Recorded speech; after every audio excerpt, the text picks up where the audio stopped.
Chapter 4. When Jane and Elizabeth were alone, the former, who had been cautious in her praise of Mr. Bingley before, expressed to her sister how much she admired him. "He is just what a young man ought to be," she said, "sensible, good-humoured, lively, and I never saw such happy manners, so much ease, with such perfect good breeding." "He is also handsome," replied Elizabeth, "which a young man ought likewise to be, if he possibly can. His character is thereby complete." I was very much flattered by his asking me to dance a second time. I did not expect such a compliment. "Did you not? I did for you, but that is one great difference between us. Compliments always take you by surprise, and me never. What could be more natural than his asking you again? He could not help seeing that you were about 5 times as pretty as every other woman in the room. No thanks to his gallantry for that. Well, he certainly is very agreeable, and I give you leave to like him.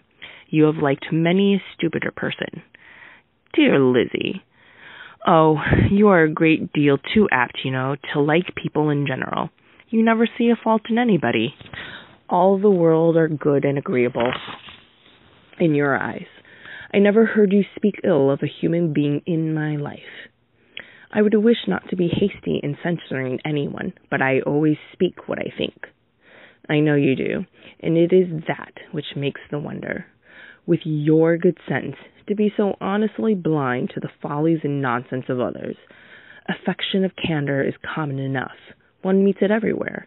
But to be candid without ostentation or design, to take the good of everybody's character and make it still better, and say nothing of the bad, belongs to you alone. And so, you like this man's sisters, too, do you? Their manners are not quite equal to his." "Certainly not at first, but they are very pleasing women when you converse with them. Miss Bingley is to live with her brother and keep his house, and I am much mistaken if we shall not find a very charming neighbour in her." Elizabeth listened in silence, but was not convinced.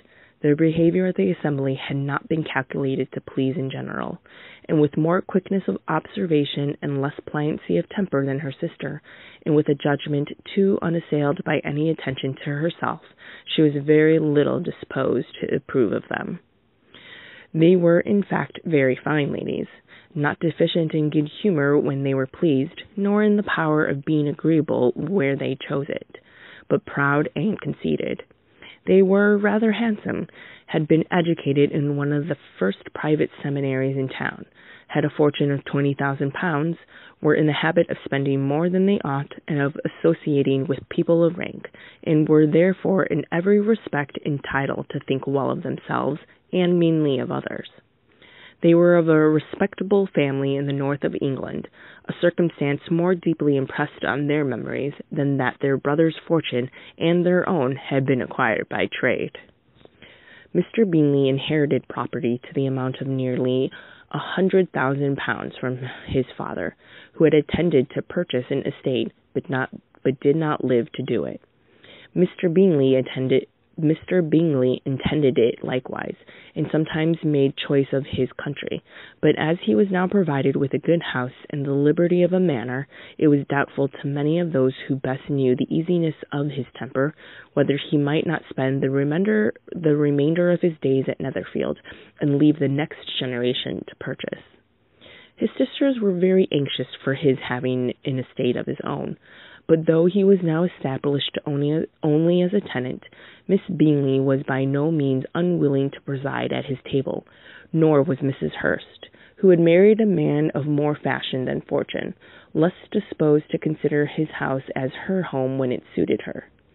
Mr. Bingley had not been of age 2 years when he was tempted by an accidental recommendation to look at Netherfield House. He did look at it and into it for half an hour, was pleased with the situation and the principal rooms, satisfied with what the owner said in its praise, and took it immediately. Between him and Darcy there was a very steady friendship, in spite of a great opposition of character.